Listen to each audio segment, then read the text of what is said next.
As Mike showed you earlier, there's a lot of functionality in Lean. We're going to show you a small part of that today, although I would say some of the most important parts we'll show you today, especially in the make-to-order type situation. But we will only cover, I don't know, about 6 boxes on this list today. If you're interested in other pieces of this, we will be glad to come back and show you in detail how some of these other pieces work as well, if that fits in your business. So the 5 Lean principles, I'm sure most of you already understand. Customer value, identifying the value stream, flow, pull, and perfection. And we really strive to make sure that those values, principles, are in our implementations. So as we talked about a minute ago, we really support a mixed mode of planning and execution. And you have situations where you have some areas that are using you're using forecasts or sales orders, schedule call-offs when basically releases from the customer, and you may have Kanbans for the top-level finished good. So we're really focused on supporting all those different methodologies all together and integrated. So we can use MRP, we can use Kanban. We like to call that the pull point. So anything below the pull point, we use MRP. Anything above the pull point, we're using Lean. Master planning, production orders, and hierarchical leveling. In a lot of ways, in Lean, we're able to handle things that we would normally handle with production orders within the Lean software itself. So in some cases, we're able to eliminate production orders so that a company doesn't have to have different ways of building product on the floor, which a lot of times is confusing to the workers. So we've really streamlined that process, and we'll talk about that a little more in a minute. So production orders, jobs, and Kanban, we can support both at the same time, and that's the beauty of this, especially a company that's in a transformation that might have some areas using Kanban, some areas that are using production orders. We really can support both of those scenarios. And then, of course, when you're purchasing materials, in some cases companies are using purchase orders, and they're also maybe using Kanban as well. eBECS has an add-on that we offer for AX 2012 to support supplier Kanban. So in the Lean product in AX 2012, there's this chart kind of talks about what we're talking about here, and this kind of leads into what the rest of the presentation will go to. So when you're thinking about Lean, you're thinking about signals to build something or to replenish something. So a Kanban type would be a production type of Kanban when we're trying to make something, or it would be a withdrawal type Kanban if we're basically pulling materials from one place to another, and that could be a situation where you have materials in a stock room that you're pulling to a specific production requirement, or you may be emptying a Kanban where it's telling you to pull more materials and replenish line-side supermarket. So that would be a withdrawal type Kanban. Production Kanban is when you're telling me to make something. And one thing that terminology-wise that gets quite a few interesting looks when you first introduce this is in AX 2012, a Kanban can be your traditional 2-bin type of Kanban or card type situation where you have a bin that goes empty and you refill it. In AX, you actually would empty that Kanban, and that would tell you to refill it electronically. And you also have the situation where you have a make-to-order type Kanban where you can enter a sales order and it tells you to make it specifically for that particular sales order, and it'll load the final assembly cell and basically tell you to build it and any make-to-order components beneath that. So when we look at this, we think of our normal 2-bin type Kanban system or Kanban card. We call that a fixed quantity type Kanban, and that's more of a make-to-stock type situation. Moving over to the right, as we start, we have start moving to the make-to-order environment, we have some other capabilities. We have a minimum on-hand capability where if the inventory hit a certain level, it would trigger and tell you to make more or withdraw more. We also have a scheduled situation where you're basically using MRP to go out and combine requirements and tell you that you need to make something using a Kanban instead of a traditional production order. We probably don't use the scheduled as much as we use the next one that you'll see today. The next one is called a sales event.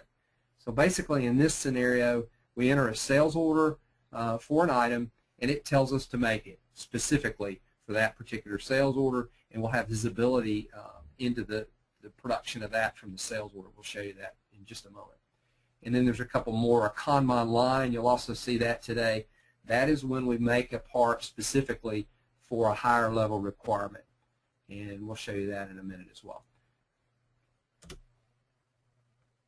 So this is kind of a value stream map, kind of talking about the different types of methodologies that we just kind of discussed. A fixed Kanban situation would be where your traditional Kanban is something visual on the floor. It's either a tub or a card. And then your event Kanban scenario is something that's more of a AX 2012 functionality that's a make-to-order type situation where you're putting in an order and it's basically triggering you to make it, creating an electronic Kanban that way. And then down towards the bottom, it's just talking about using traditional purchase orders to supply our inventory situations. And we also, like I said earlier, can support purchase Kanban as well.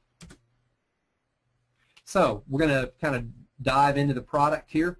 And as Mike talked about earlier, we're going to talk about fixed Kanbans, which, as I said a minute ago, is basically your traditional Kanban, sales event Kanban. And then we're going to get into a concept called capable to promise. And basically what that means is, do I have capacity and material availability to be able to supply this item when the customer wants it? And if I don't, then when can I supply it? So that's what our capable to promise capability in AX 2012 is going to do for us.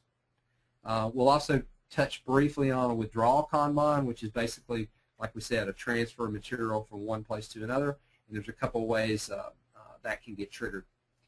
And then the last thing we'll touch on is a Kanban calculation. So we're basically looking at either the history of the usage of this part or the future demand or requirements of this part, or possibly even both, and basically calculating what our Kanban quantity ought to be. And we'll touch on that.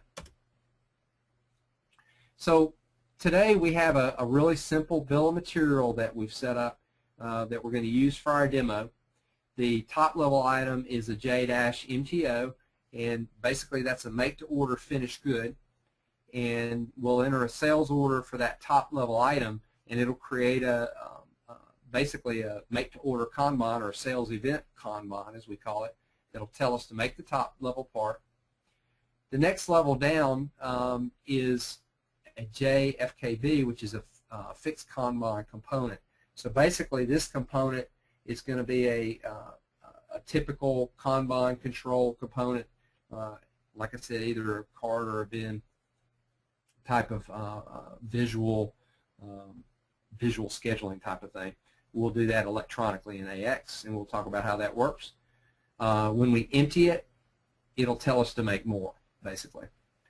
And then the bottom level part, we're just going to say this is a normal purchase part handled by MRP, and we'll consume that material out of inventory, although that's not a requirement. Some customers actually don't want to do that, and we can support that as well. But in this case, we will either pre-flush the material, which consume it at the beginning, or back-flush the material, consume it at the end.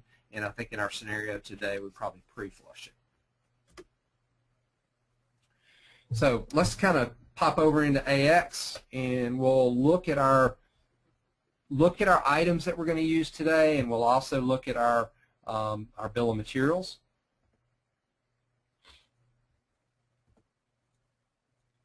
So the items that we're going to use today is the JMTO, the JFKB, and the JBAR. Those are the three items. So if I look at the JMTO item, I can quickly look at the bill of material for that item. And I can see the top level item is the JMTO item. The component is the manufactured fixed Kanban component, and then bar stock is the bottom level. So basically what we're going to do is we're going to kind of talk through the fixed Kanban process that occurs, and this is how we manage components that you would typically think of being Kanban controlled. So the first step is the Kanbans are created, and there's actually a rule in AX that gets created where it'll tell us how many bins we need and how much is in each bin, and we'll look at that. And then once those original Kanbans are created, the Kanbans are then scheduled, which can either be done automatically, which it'll find the first slot where it could put them in, or a planner could actually go to what we call the Kanban schedule board and drag the Kanban to the day they want to run it. And when they do that, we'll show you that in just a minute. The next thing they're going to do is they're going to pull up the production worker is going to use what's called the Kanban board for process jobs. This basically tells your production personnel what they have to make, the order that they need to make it. It gives them the ability to get to different information, and we'll show that in a minute. So we basically create the Kanban, we schedule the Kanban, we produce the Kanban, and then it's sitting in inventory ready to consume. At that point in time, somebody might go grab that bin, and when they grab that bin, that's typically a order spotter in most places. They will actually scan that bin, the Kanban card that they'll print out. They'll scan that bin, and it'll empty the Kanban, which will basically take us through the whole cycle again, tell us to make the part, and then we'll go back through the scheduling and production part again. So let's go into AX, and we'll look at that process.